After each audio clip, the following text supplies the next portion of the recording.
What Foresight can do for organizations is help them improve their relationship with uncertainty, to be able to get into conversations that they've never had before. Hi, everyone, and welcome back. We are reflecting forward, and I'm your host, Kerry Siggins. And today we're going to have a fun conversation about foresight. Now, this is not like foresight like a psychic, although that would be super fun to have. This is more about how do you have strategic foresight? How do you make decisions today that help you be able to respond what the future is going to look like? So my guest is Donna DuPont, who is an award-winning designer, futurist, and founder of the Purple Compass, which I love. She talks about how she came up with the name of Purple Compass. It's fantastic. And she is all about helping leaders gain foresight so that they can make better decisions to prepare them for what the future is going to bring. This is a fascinating conversation. I know you're going to enjoy it. So hang tight, and I will be right back with Donna. Welcome back, everyone. I have Donna DuPont with me, who is the founder and chief strategist of Purple Compass. Donna, welcome to the show. I'm so glad you're here. Thank you, Kerry. I'm excited to be on your podcast. So I love the name Purple Compass. Tell us how you came up with that name.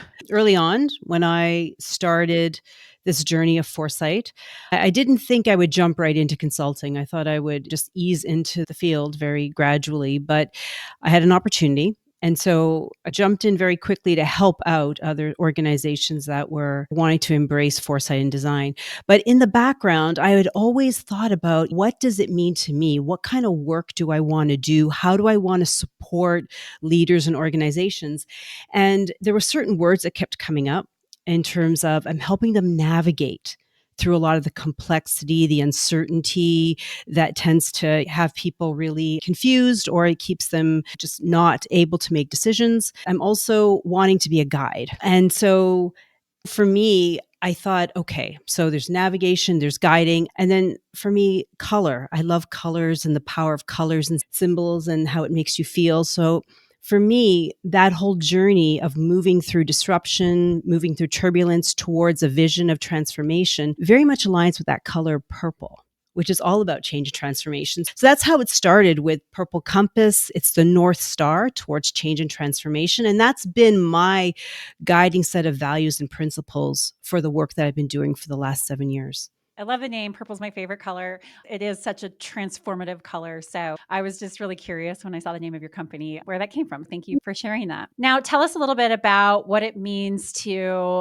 have foresight. You said that you didn't start this company initially thinking, okay, I'm going to be a consultant, but you're passionate about strategy and having strategic foresight. So can you tell us a little bit about what that means and why you're so passionate about it? Passion started when I was working for government and the public sector. I was an emergency manager, very reactive in terms of responding to crisis, but we always had to anticipate what was going to happen, how things were evolving so that we can make decisions.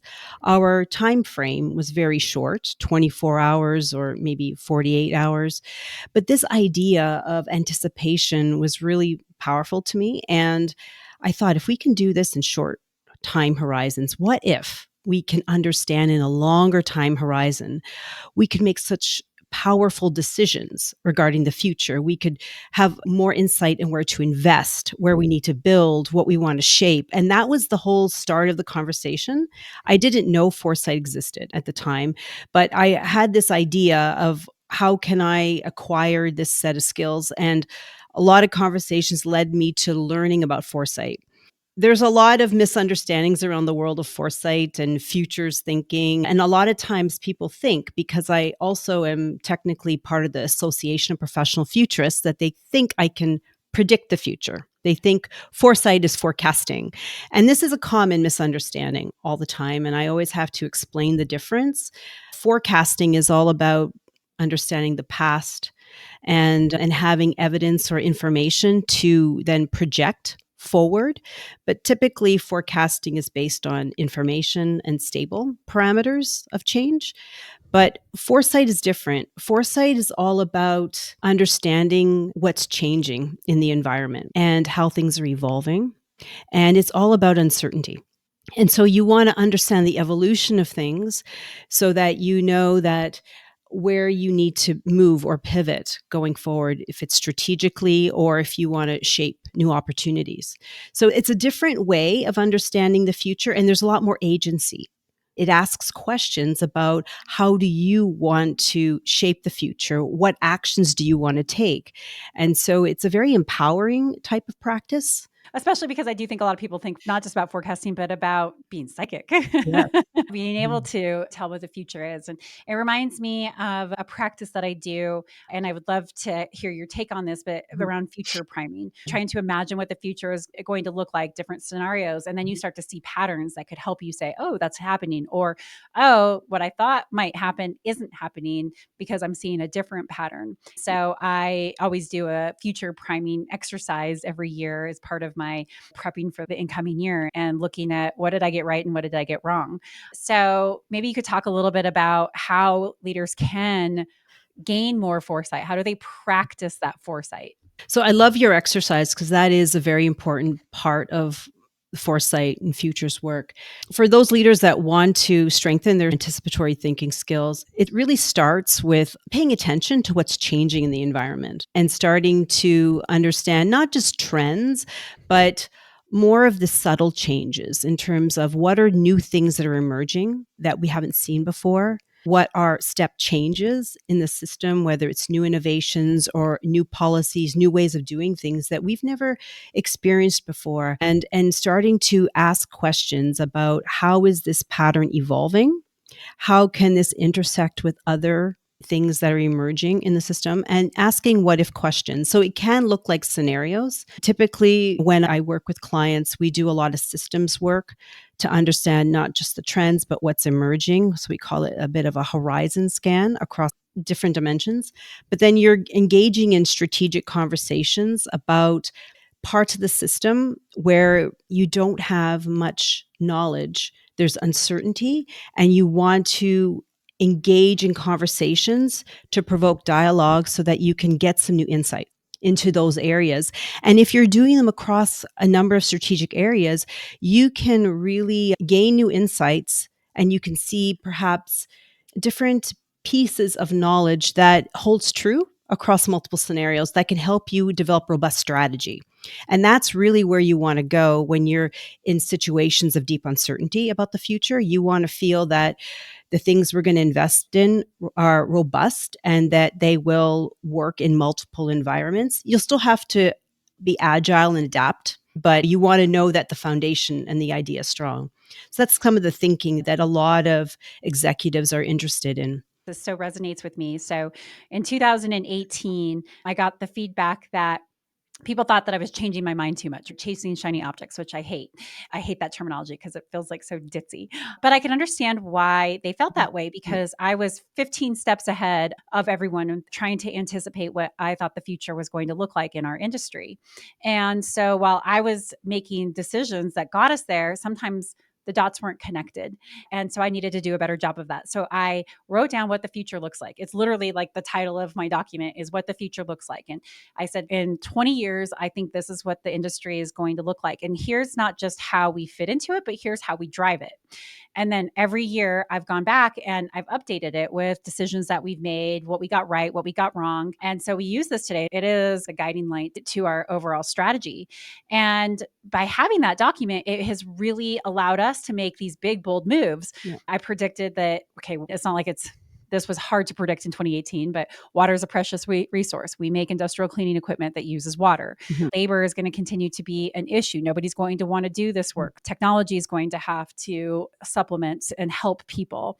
And so we started making these very bold strategic decisions that were really uncomfortable because it got away from what people thought as our core, Right. and started doing things that we haven't done before that the industry hadn't seen. And it was risky. I made some very significant strategic moves to prepare us for what 2038 was going to look like. And it was so incredibly helpful to do that. And I was so grateful for the feedback because it forced me to sit down and write that document, which we still use today, and help me start to connect those dots. Mm-hmm. And also then have a way to go back and analyze, what did I get right? What did we get wrong? And how do we continue to shape our industry? I love that. That's a really great exercise. And what you've done is you went many years into the future, so 10 plus years, and you made some assumptions based on current patterns, and then you did a bit of a leap. What if? And so it allows you to explore those areas and decide, okay, what are some strategic decisions we need to make today to avoid some of these challenges. So it's not so much about predicting the future, but it's about what can we do today. And I like the fact that you come back and you re-examine those insights annually or as frequently as you need to, because you're right, things are going to happen that we can't anticipate, and certain things new opportunities might become available that we didn't know, right? New innovations that could change how we approach or get to that future. So I love that you've considered that future scenario, what you want to build towards, and you've backcasted some steps, and then you're always iterating. That's bringing the foresight with strategic thinking and having that ongoing anticipatory check-in to make sure, are we on path? Do we need to make some adjustments? Because that's normal. You always have to make adjustments to any strategy. So that's a really great practice you've established. Yeah, look at AI, right? I had no idea back when I started this how AI was going to change things. So it's interesting that some of the things that I said I wanted to do tie in perfectly, and AI is going to be able to make it happen a lot faster and easier Right. than what I anticipated. But I had none of that terminology or that idea in my mind until 2023. Right. And so a lot has changed because of it. It's so nice having that record of, oh, hey, yeah, like this is how you can connect that dot, or oh, this is going to look very different because of how technology has really moved things forward so much faster than what I expected. So yeah, a lot has changed because of it, but I think we're just in such a much better place to be able to take advantage of the power because we've started thinking about it many years in advance of knowing what might actually be possible. That's right. And it sounds like in your organization, it's almost like a cultural practice now and a way of thinking, which is perfect. This is what you want, because sometimes some organizations have foresight, but it's more of an exercise that they do once in a while. They have a report, maybe they integrate some of those insights, maybe they don't. But if you embed it and integrate it into your organization and have it as a regular type of way of thinking or a cultural practice, then you're able to extract more insights and be more agile and adapt when environments are changing. You will see those opportunities sooner than someone who's maybe doing it passively. So if a CEO or leader, team leader, business leader hasn't created this kind of culture or hasn't done this type of anticipatory strategic thinking, how do they get started? The first way to get started is just to become familiar with what it is and explore how you can start to integrate it in small ways within your organization. A lot of organizations, especially businesses, tend to link foresight with strategy. It tends to have a better fit there, and it helps them to plan for the future or know where they need to invest new capabilities, new investments, or perhaps where they may need to let go of certain lines of operation. So that can be the first place. And you can do small little tests at first. You don't have to fully integrate. You can start to build your foundational knowledge, learn how you can integrate or collaborate across different parts of your organization that are interested in foresight, and then do small little tests to begin with to see how you are working with the ideas, the concepts, and then frame it in terms of if you want to work on a specific topic or area or part of the organization's priority, part of the strategy. It makes it easier because then it's focused. You can learn, you can see how you want to integrate it in your organization and then customize it, and then you can expand. So that's usually the best way to do it. You want to also have some sort of metric to monitor. And it doesn't have to be necessarily a KPI. It can be more about what you're learning, the value that you're receiving from the actual experiences working with Foresight. What insights are you capturing and integrating, and how you are moving that knowledge, mobilizing it within your strategy. I love that. Start small. We use the Jim Collins terminology around here. So it's shoot a Mhm. bullet before a cannonball. Yeah. I've definitely shot some cannonballs, Mhm. some of which have worked and some of which haven't. And having the disciplined approach of Yeah. testing out your ideas, I think has been very beneficial to prove out, okay, yeah, this is something that we want to invest in. And so what you just described there reminds me a little bit of that, of just start small, take a particular area, a product or a service, an operational problem that you're having, and focus around that, That's especially as right. you're trying to teach your brain a new way of thinking. Shoot that bullet instead of a cannonball. I love that. This is such a disruptive time on the planet and in business. How does Foresight really help leaders navigate these uncertain times and all the chaos that's happening around us? Right. It can be very helpful because what foresight does is it helps you to explore uncertainty. With the amount of disruption happening today, and there's a lot of chaos, there's a lot of confusion, the uncertainty is amplified. And in some cases, the uncertainty is quite deep because you have intersecting type of issues that are very difficult to navigate. When you have this level of uncertainty, some people will be very anxious. They may not want to explore new ideas, or they may not want innovation because it feels very unknown, very scary. They want to move towards certainty in what they know. That's a very common reaction. And certainly when you're in a system of chaos and a lot of confusion, it can be overwhelming for people because we're not used to handling that much complexity and uncertainty. So, what foresight can do for organizations is help them improve their relationship with uncertainty, to be able to get into conversations that they've never had before. And you can do it in a very inclusive and diverse way with a lot of different people with different expertise to really explore a particular challenge, a scenario, a problem set, and be able to let go of the constraints of day to day and get into some really incredible conversations about the future, about what they would do in those situations, what would work, what probably wouldn't work. If there weren't any constraints, where would they invest? What new opportunities are available?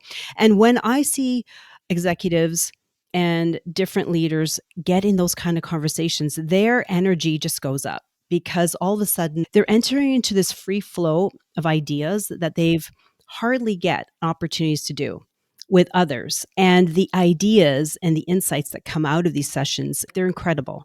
And so what you want to do is you want to capture that, and you want to be able to then move those insights into a process to see what you can work with moving forward. So that is, for me, the power of foresight in times of deep uncertainty. It's about really opening up opportunities for dialogue and new conversations with a select group of people around the topic area to really find out, how do we want to move forward and how can we start to take action where right now, where it feels like there's a lot of lack of clarity and confusion in the world. I think a lot of leaders want to put their head in the sand. I'll give Mhm. you an example. I sit on several boards, and one board that I'm on, manufacturing company, we were talking about the price of steel and if we go into a recession, how that's going to impact their business. And it was an uncomfortable conversation. In fact, we were going to talk something that was a longer term strategic conversation during this board meeting. And in that moment, I said, you know what, maybe we need to focus on how do we get through the next 6 months? Yeah. Because there's going to be so much that changes, that a 5 year strategy could potentially change everything that we're Yes. doing. So let's just talk about, what do we need to do in the next 6 months? If steel Mm. prices go up 50%, 100%, 200%, what are we going to do? If federal funding goes away and people aren't getting grants, what are we going to do? If people stop eating out at restaurants, Mhm. and that's a core part of our market, what are we going to do?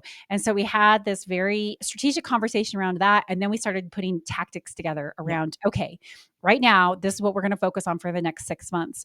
And it was such a powerful Yeah. conversation, and it refocused us. How do we handle this current disruption that we are potentially facing right now, so Right. that we're not scrambling?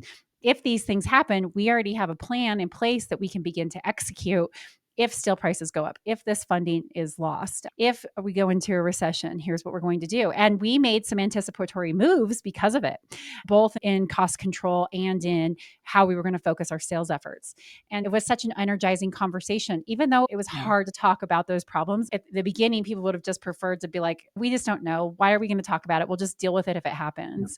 But we got to pull our head out of the sand and say, no, these things could happen. Yeah. And wouldn't it be better if we have a plan rather than be reacting That's right. and having to scramble? Absolutely. That's great that you're doing that, because what I like about your example is you're not necessarily going far into the future, because there's so much change that's happening week to week. There's a lot of change happening.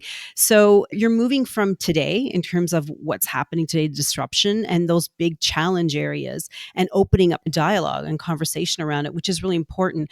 And anytime you're having systems shift or things are breaking down, there's opportunities for new ways of working, new ways of maneuvering into the future. So it's a great way to start the anticipatory conversation. And I think it goes to something else that I know that you talk a lot about and you work with your clients on, and that is around confirmation bias, and that we want to believe what we want to believe. And so we're looking for things to be able to confirm, okay, I don't really think that's going to happen. So I read this news article who says that blah, blah, blah. And that can be such a dangerous place for us to be. And so we have to challenge our beliefs and assumptions. So, can you talk a little bit Totally. more about how leaders can hold themselves accountable to doing that? It's part of the process of foresight, but it can also be anytime you're making any kind of decision, you typically document assumptions. But if you don't, you should. That helps you to see or to get clarity on what's behind your decision. And you want to ask yourself, is that true? Because things are changing and it might be just one perspective. You might want to get a few other perspectives to help shed some light on whether or not that is, in fact, still accurate. And it's not that it's wrong, but these things are changing. So it might not hold true anymore. And it might be a limited way of seeing the world. So you just give that freedom for that decision. But in foresight, that is something that is openly welcomed, is to challenge assumptions. So again, it comes back to culture. And are you allowed to challenge certain assumptions? Are there certain conversations that are off limits? Those are some of the internal conversations that are important to have, because a lot of times culture will really interfere with ideas that can move forward for strategy. You really want to take a step back and just consider your decisions. What are some assumptions? What are some beliefs about the future?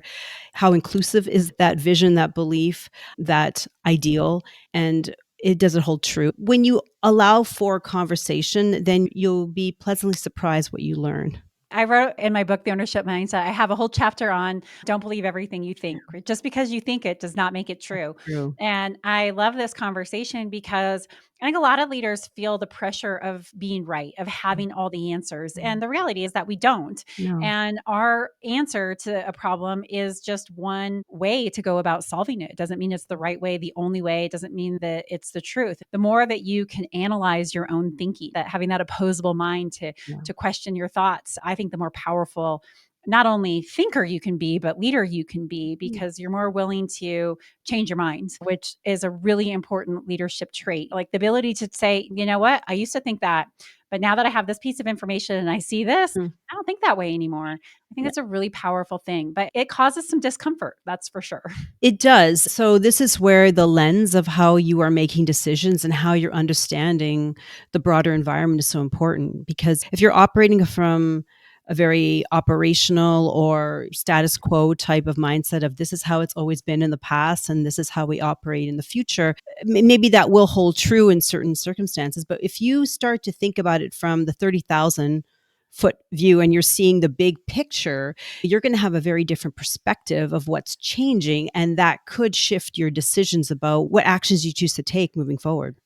And I think the key to all of this is it takes courage. It does. And that is the hardest part about challenging status quo, about making a decision when Yeah. you don't know what that outcome is going to be. Yeah. That courage is something that is so incredibly important. Peering over the edge, going, Yeah. oh, I'm not 100% sure if this is the right thing, but I've got to take action. That Yes. takes a lot of courage. It does. It absolutely does, because you're stepping outside your comfort zone. You're doing something new. And it's a little bit of an innovator's mindset that you're embracing.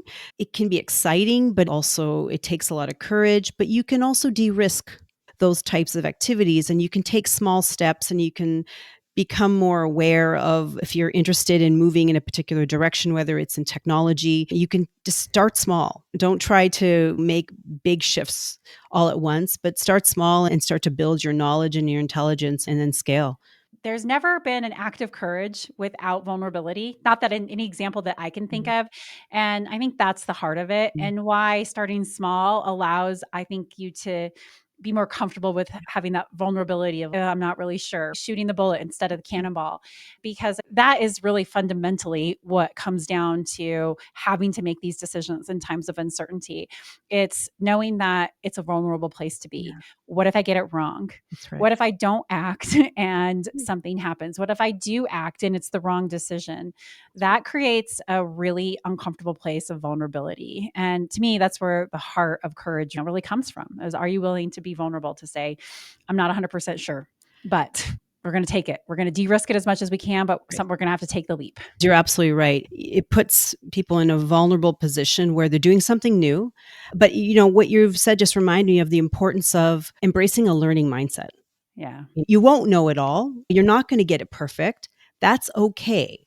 But you're going to go in with learning and then iterating and getting better and better. And that's the growth pattern and process of innovation. Sometimes it's hard for those that are not used to it, but that is the type of growth mindset and learning mindset that you need when times are disruptive and rapidly changing. And I think that there has to be the understanding that it's going to be messy. And innovation is messy. And I know from my experience here of building disruptive technology, people are uncomfortable with it. We're doing things we've never done before, and we want to put out a perfect product. But there's no way that you can put out a perfect product when you're doing something that you have never done before. And so there's that balance of what's good enough, but Mhm. also we've got to put it out there. We've got to try. And there are certain people within an organization, certain teams in an organization that causes a lot of discomfort. Sales, for example, they're selling a new product, and we know that we're iterating and iterating, but if it has problems, it makes them really uncomfortable of, oh, this product, it's not ready for prime time. It's never going to be ready for prime time if we don't put it out there and we don't learn. And so what I talk to my team about on a regular basis is the messiness of innovation. Somebody on my team used the example of our latest technology. It needs to work like an iPhone. Mm. And I said that is a completely unrealistic example. Number one, we're not Apple with trillions of dollars. We're a small little company compared to them. And we do not have that kind of money to invest with perfecting. And the iPhone is decades in the making, Yeah, right? Decades and decades in the making. right. If these companies, especially the ones that came before Apple doing the iPhone, were too afraid to put out products that didn't quite work well, and that we had to learn and we had to iterate with those customers, we would never have had the iPhone. So it's messy and it takes a long time. And it's real easy to have short term memory just to think that this is how it always was, but it wasn't. It wasn't that long ago that we were typing on a BlackBerry I keyboard, right? know. And True. they were afraid to innovate and look Yes. at where the people are always going to want the tactile of a keyboard. And Mhm. BlackBerry could have owned the market and they Yeah. didn't. So that was a big So assumption they made. Big it was assumption. a big assumption that they made, and they got it wrong.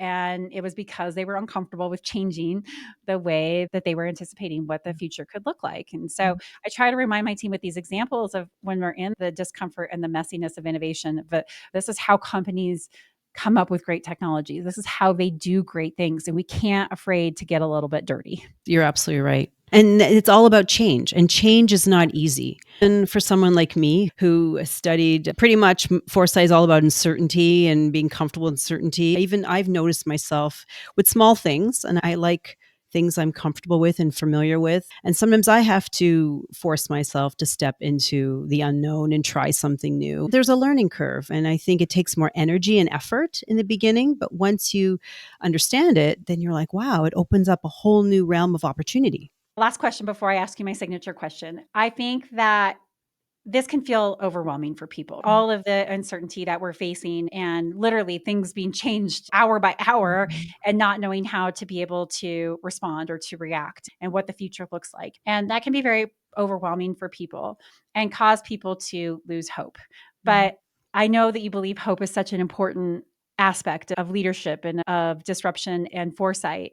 How can leaders find that hope to reframe and reimagine what future can look like when they're feeling so overwhelmed and maybe a little disheartened? It can be overwhelming with everything that's happening. And I think, first of all, as an individual, no matter if you're in a leadership role, at what level in your organization, or if you're part of a leadership team, it's important to be aware of how you're feeling internally in terms of everything that's happening. And it's okay if you're overwhelmed and you need a moment to unplug, set, take care of you. I think that's normal and expected. And sometimes we don't feel like we can admit when we need to take care of ourselves and make sure that we're emotionally regulated. I think that would be the first thing, is just check in with yourself and give yourself breaks, and maybe watch how much news you're exposed to. Sometimes it can be a little bit much.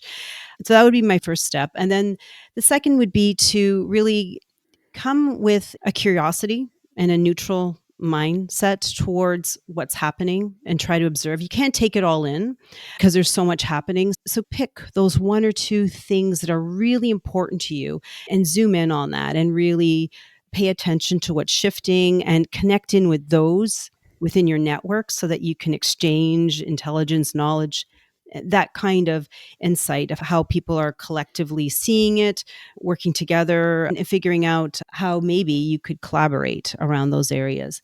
But in terms of your mindset and your orientation, you really want to not fall into fear. So being hopeful about the future, it's an orientation towards life and the future. And it's a willingness to look for the opportunity and to be optimistic that you're going to continuously look, find a way, and not give up. Because if we fall into fear, then we'll disconnect and disengage. And that doesn't allow for conversations that will create a better future. So it's about being aware of where you're at internally and consciously trying to be optimistic, but also be willing to find pathways forward. I always think back to the half a dozen or so really tough things that I've gone through, whether personally or professionally, especially running my company. And I look at how I got through those. Yeah. So, as we were talking about in the pre show, right, getting through COVID was so incredibly scary and hard. And I had to make some very difficult decisions. And I had no idea if those decisions were going to be right, how long it was going to last. And my goal was, I just got to make sure that the company can survive this. And the decisions that we made turned out to be really good ones. And we were able to really bounce forward from COVID. But I remember sitting on my patio staring at the sky as there's no chemtrails or airplane trails there because nobody was travel going, oh my God, this is so scary. How am I going to get through this? What helps me right now in these times of uncertainty is to think through moments like that. Yeah. Okay, that was one of the scariest times of my leadership. We got hacked and I had no idea if we were going to survive that. And we came out a better, stronger company. I made a really tough strategic decision to change our business model. And it was hard and we made a lot of mistakes and it was very uncomfortable, but it set us on this new strategy. I go back and look at those things and say, okay, how did I get through those? How did I run the company? How did I make decisions? What did I learn from that? What went well? What didn't? I know I can get through this too. And that's where I can find that not falling into the fear of how am I going to get through this? That's right. But I get it's exhausting, right? Things have not been normal since COVID. Every year has been disruptive and crazy. Yeah. And it can get overwhelming. But that's what I do to help myself have hope. This is a moment in time and we're going to get through it. I Let's love just make that. good decisions. Yeah. I love that. And what it is, those examples, those stories, those help you to shine a light on how, that you can trust your judgment. Done this before in different situations, and this is new, this is different, but you trust your ability to get through. And I think those are powerful personal stories. Yeah, just got to go back and look at how you got through it and trust yourself. So, final question. The name of this podcast is Reflect Forward. What does Reflect Forward mean to you? When I think about reflection, I think about learning from the past. So just what we were talking about, it's going back to different experiences, no matter if they were positive or very disruptive or difficult. Each of those experiences allows us to learn something new about ourselves. And so for me, those experiences very powerful because then we can take that knowledge and bring it forward into our future and decide how do we want to bring that forward to shape a better future for ourselves personally. When I think of reflect forward, I think of how can I take the best and how can I take what I'm learning today to shape a personal future for myself that will open up new opportunity and hopefully be exciting and perhaps even allow me to uncover a new part of myself. I love that. What a great answer. Thank you for sharing. All right. So, how can people find you? So you can find me at purplecompass.ca. Been doing a lot of work within my company to develop a new model called the Future Intelligence Lab. And it has a lot of different services for those that are interested in learning and exploring foresight from beginner all the way to mastery. So I'd encourage you to take a look. And I've also just launched the Future Minds Coaching Collective, which is a monthly coaching program for those that are interested and want to learn more about the practical aspects of foresight. That's wonderful. And they can find all of that information on your website? Yes.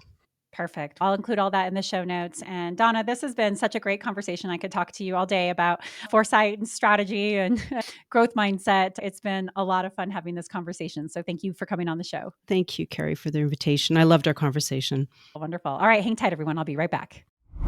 I hope you enjoyed that conversation. So much fun. If you think of a leader who could benefit from future proofing, from anticipating the future, from building out their strategic foresight, please share this episode with them. And of course, if you like this podcast, subscribe to it on YouTube or your favorite podcast platform, write a review, send it to a friend. All of those things help get these amazing stories out into the world. So with that, I will leave you to your week. I hope you have a fantastic one, and I look forward to hosting you next week. Take care.